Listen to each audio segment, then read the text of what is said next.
একটা ভুল অথবা অসচেতনতায় আমরা একটা কাজ করে থাকি, সেটা হচ্ছে যে বাইকের যে ডিস্ক লক আমরা করে থাকি, সেই লকটা আমরা সাধারণত উপরের দিকে এই সাইডে করে থাকি, দেখেন এই সাইডে করে থাকি।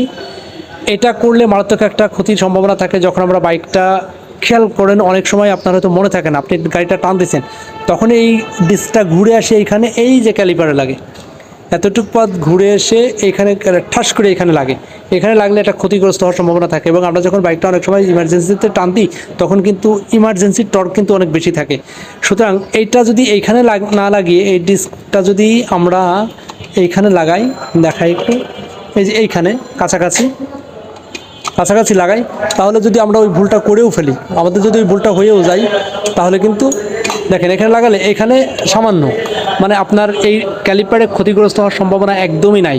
গতকাল আমার কিন্তু এই ভুলটা হয়েছিল। আমি এটার থেকে শিক্ষা পেয়েছি যে একদম ক্যালিপারের নিচের অংশটা যেটা ফাঁকা আছে লুপ, এই লুপে যদি আমরা তালাটা ইউজ করি, তাহলে কিন্তু ক্ষতি কম হওয়ার সম্ভাবনা থাকে। সবাই ভালো থাকবেন, আল্লাহ হাফেজ।